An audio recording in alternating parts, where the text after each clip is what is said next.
네, 오후 예배에 우리에게 주시는 하나님 말씀은 사무엘하 1장 17절에서 27절까지 말씀입니다. 사무엘하 1장 17절에서 27절까지 말씀입니다. 주어진 말씀을 한 절씩 교독하고 마지막 절은 합독하겠습니다. 다윗이 이 슬픈 노래로 사울과 그의 아들 요나단을 조상하고 명령하여 그것을 유다 족속에게 가르치라 하였으니 곧 활노래라. 야살의 책에 기록되었으되 이스라엘아, 내 영광이 산 위에서 죽임을 당하였도다. 오호라, 두 용사가 엎드러졌도다.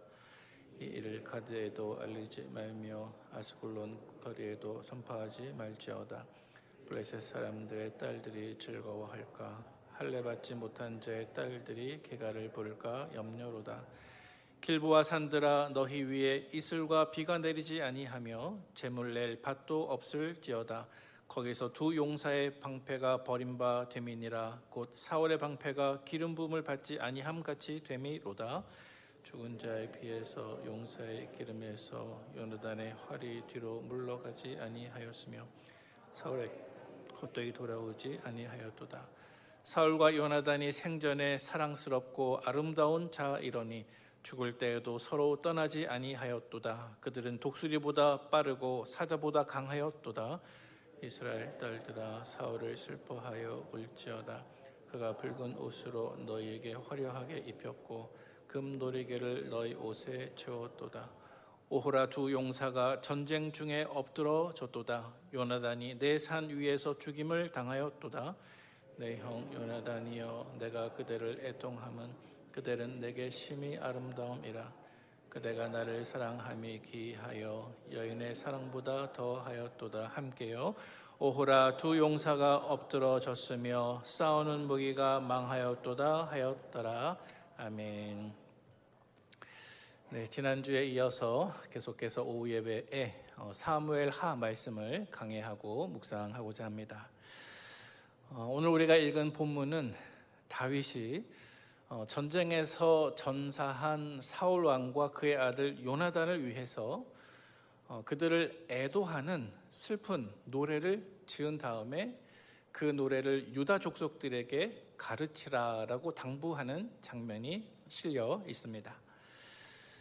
자, 오늘 본문의 내용을 먼저 한번 관찰해 보면 좋겠습니다. 먼저 오늘 본문 17절과 18절 말씀을 같이 한번 봉독하겠습니다.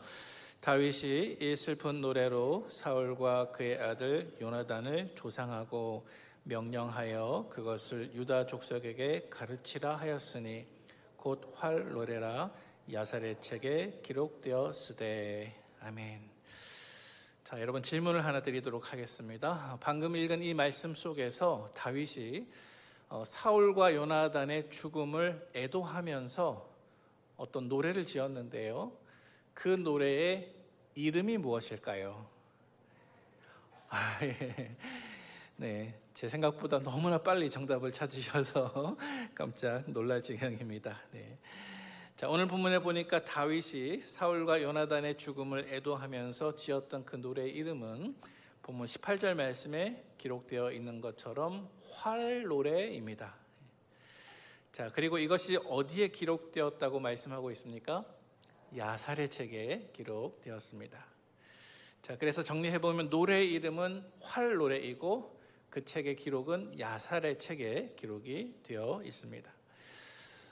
여러분, 성경에서 야살의 책이라고 하는 표현을 들어보셨는지요? 야살의 책이라고 하는 것은 오늘 본문 말고 다른 본문에 딱 한 번 등장을 합니다. 바로 여호수아 10장 13절 말씀인데요, 우리 같이 한번 확인해 보도록 하겠습니다. 시작. 태양이 머물고 달이 멈추기를 백성이 그 대적에게 원수를 갚기까지 하였느니라. 야살의 책에 태양이 중천에 머물러서 거의 종일토록 속히 내려가지 아니하였다고 기록되지 아니하였느냐. 아멘. 자, 여호수아 말씀에 보니까 여호수아가 아얄론 골짜기에서 아모리 족속과 싸울 때 하나님께서 그의 기도를 들으십니다. 그래서 놀랍게도 해와 달, 천체가 그 기도의 응답으로 잠깐 멈추게 됩니다. 그래서 하나님께서 그 기도를 들으시고 해와 달을 멈추게 한 그 이야기가 야살의 책에 기록되었다라고 되어 있습니다. 자, 아쉽게도 이 야살의 책은 오늘날 전해지지 않습니다. 그래서 그 책 안에 또 다른 어떤 내용들이 기록되어 있는지 우리가 다 알 수는 없습니다. 하지만 한 가지 분명한 것은 오늘 우리가 읽은 다윗이 지은 그 활노래도 이 야살의 책에 기록되어 있었던 내용 중에 하나였다는 것입니다. 아마도 이 야살의 책은 성경은 아니지만 이스라엘 역사 안에서 굉장히 중요한 역사적인 사건이나 영웅들의 이야기가 기록되어 있는 어떤 서사시와 같은 책이었을 것이라고 학자들은 추측을 합니다. 자, 그런데 오늘 본문 속에서 다윗이 지어서 불렀던 그 노래 이름이 활노래입니다. 자, 여러분, 활노래가 무엇일까요? 사실 활노래라고 하는 것은 성경 전체 말씀 속에서 오늘 본문 딱 한 군데만 등장을 합니다. 학자들이 추측하기를 사울의 아들이자 다윗이 너무나 사랑했던 요나단, 그 요나단이 주로 사용했던 무기가 바로 활이었다고 합니다. 자, 그래서 오늘 보면 22절 말씀 속에서도 요나단의 활 이야기가 등장을 하고 있습니다. 우리 확인해 보겠습니다. 22절 말씀 같이 읽어보겠습니다. 시작. 죽은 자의 피에서 용사의 기름에서 요나단의 활이 뒤로 물러가지 아니하였으며 사울의 칼이 헛되이 돌아오지 아니하였도다. 아멘. 자, 방금 읽은 말씀에 보니까 두 사람 중에 한 사람은 왕이고 또 한 사람은 왕의 아들 왕자였는데 이 두 사람이 주로 사용했던 무기가 무엇이었겠구나 추측할 수가 있습니다. 요나단의 경우에는 요나단의 활이 뒤로 물러가지 않았다. 다시 말해서 요나단은 보통 전투에 나갔을 때 주력 무기로 활을 사용한 것이죠. 또 사울은 무슨 무기를 사용했을까요? 칼입니다. 사울의 칼이 헛되이 돌아오지 아니하였도다. 자, 그래서 학자들이 추측하기를 다윗이 용사 대 용사로서 또 자기를 때로는 생명처럼 사랑했던 이 요나단을 생각하면서 요나단을 추억하고, 그리고 그 요나단이 생전에 주로 사용했던 무기가 활이었기 때문에 이 활을 모티브로 다윗이 노래를 지었고, 또 특별히 군사들이나 백성들이 활로 무장하는 법을 배울 때 이 노래를 가르쳐서 신앙과 용맹을 배우게 했을 것이라고 추측을 합니다.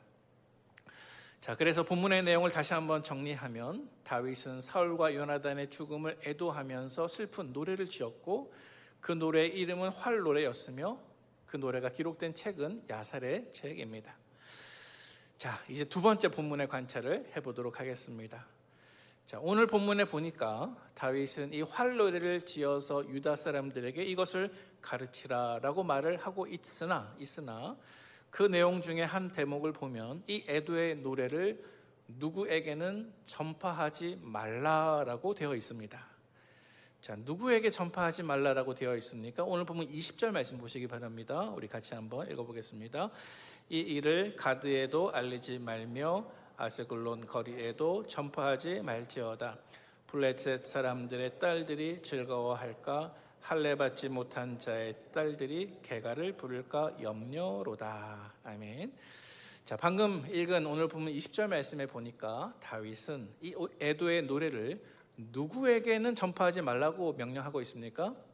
가드에도 알리지 말고 또 아스글론 거리에도 전파하지 말지어다. 자, 이 가드와 아스글론이 무엇일까요? 둘 다 블레셋의 유명한 도시들의 이름입니다.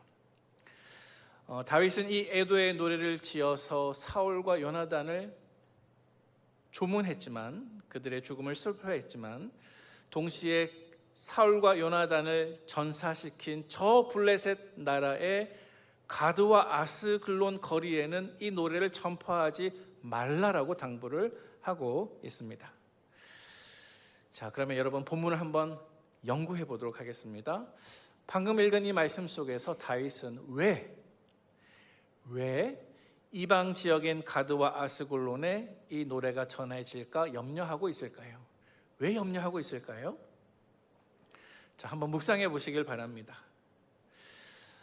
사실 다윗이 왜 가드와 아스글론 거리에 이 노래를 알리지 말라라고 했을지 그 이유를 생각해 볼 때 특별히 다윗의 평소의 신앙과 마음, 또 다윗의 깊은 영성을 한번 떠올려 보면 그 이유를 쉽게 짐작해 볼 수가 있습니다.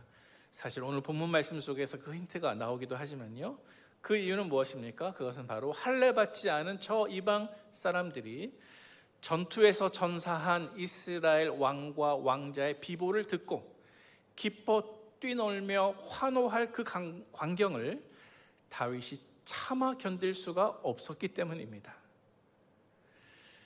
다윗은 사울 왕과 요나단의 그 죽음의 소식을 듣고 기뻐 뛰놀 수 있는 저 블레셋 사람들의 모습을 상상조차 하기가 싫었습니다.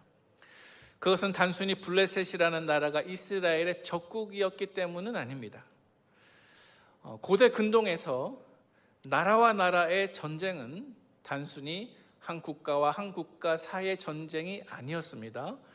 이 당시 그것은 한 나라가 섬기는 신과 또 다른 나라가 섬기는 신 사이의 신들의 전쟁이었습니다.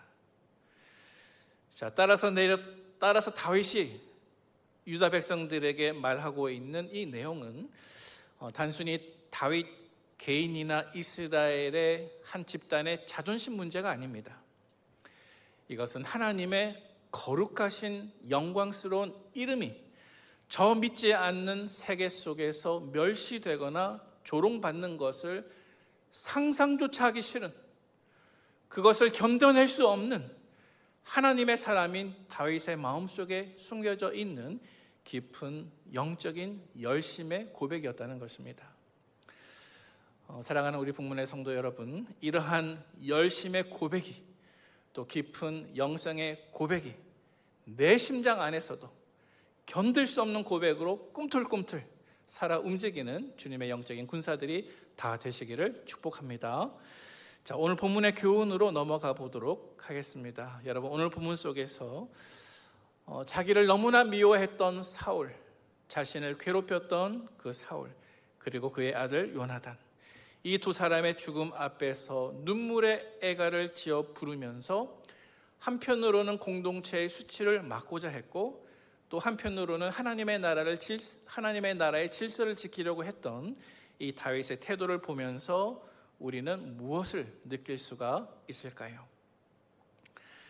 자, 오늘 본문에 보니까 다윗은 이 노래를 지어 부를 때 한편으로는 요나단과 다윗의 영웅스러운 이야기를 칭찬하고 인정하고 칭송합니다.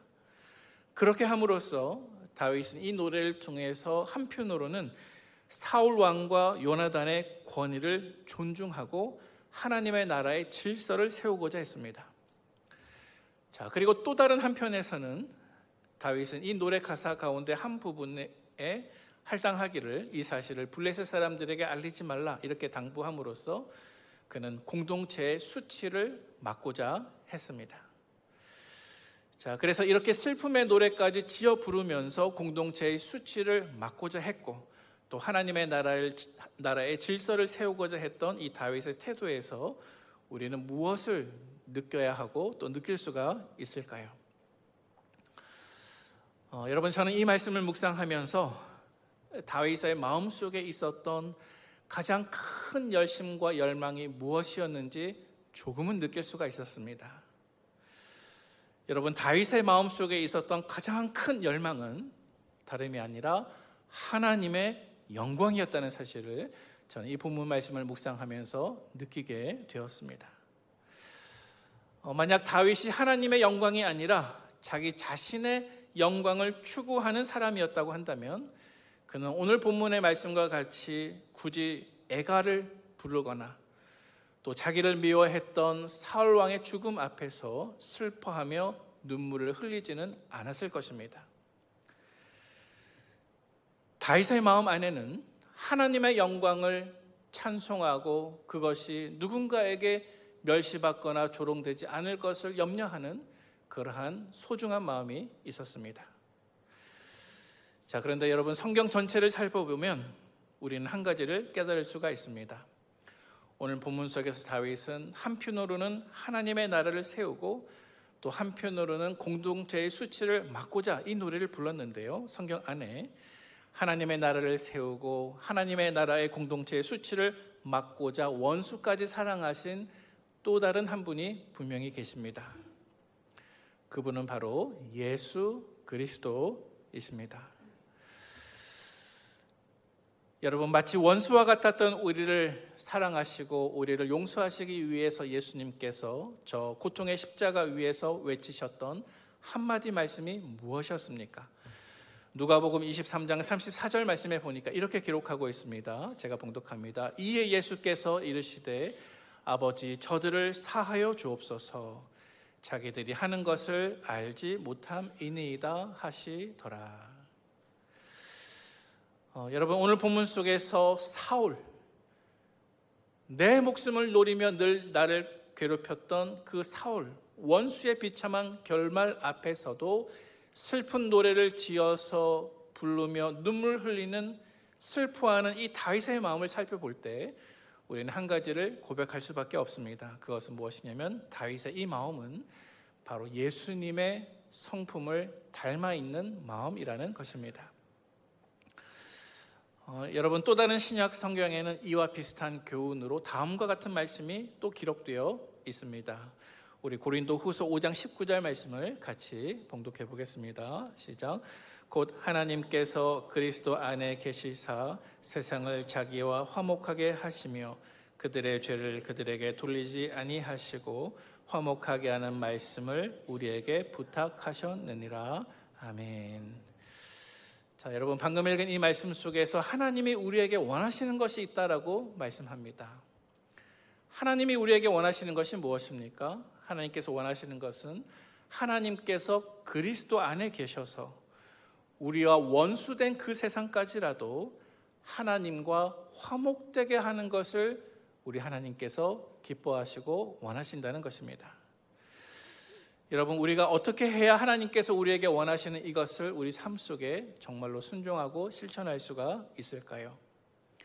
그것을 실천할 수 있는 사람은 내 개인의 감정을 넘어서서 하나님의 주권을 철저하게 인정하는 사람일 것입니다. 바로 다윗의 모습입니다. 우리가 내 개인의 감정을 넘어서서 하나님의 주권을 철저하게 인정할 때 비로소 우리는 원수도 진정으로 내 마음속에 품을 수 있고 원수의 아픔도 마치 나의 아픔처럼 아파하며 슬퍼할 수 있고 그의 허물도 나의 사랑으로 덮어줄 수 있는, 그래서 깨어진 이 세상을 우리 주님의 뜻대로 치유하는 화해의 사역을 감당할 줄로 믿습니다. 여러분, 성경은 말씀하고 있습니다. 잠언 24장 17절 말씀입니다. 우리 같이 한번 봉독하겠습니다. 내 원수가 넘어질 때에 즐거워하지 말며 그가 엎드러질 때 마음에 기뻐하지 말라. 아멘. 자, 그리고 이 말씀 바로 이어지는 그 다음 18절 말씀도 같이 읽겠습니다. 시작. 여호와께서 이것을 보시고 기뻐하지 아니하사 그의 진노를 그에게서 옮기실까 두려우니라. 아멘. 여러분, 성경은 말씀하고 있습니다. 비록 원수라 할지라도 그가 넘어질 때 즐거워하지 말라. 그가 엎어질 때 마음에 기뻐하지 말라. 여호와께서 그것을 보시면 그것을 기뻐하지 않으시고 그에게 내렸던 진노를 그에게서 옮기실까 두려우니라 말씀합니다. 여러분, 사울 왕은 항상 다윗에 대해서 악하게 대했습니다. 그러나 다윗은 사울에 대해서 언제나 선하게 대했습니다. 그리고 그것이 바로 원수와 같았던 우리를 용서해 주셨던 우리 주님 예수님의 성품입니다. 이제 말씀을 정리합니다. 사랑하는 우리 북문의 성도 여러분, 따라서 오늘 본문 말씀을 묵상하면서 우리는 이렇게 교훈을 정리하면 좋겠습니다. 여러분, 우리 모든 사람들도, 우리 모든 성도님들도 이 예수님의 마음을 닮아가기를 소원합니다. 여러분, 나의 유익에만 집중하면서 공동체의 아픔을 외면하지 말고 하나님의 시선으로 우리 공동체를 사랑하며 돌아보고 또 우리 공동체의 회복을 통해서 드러날 하나님의 영광을 위해서 나의 사명을 실천하시는 저와 여러분들이 되시기를 주님의 이름으로 축원드립니다. 함께 기도하겠습니다.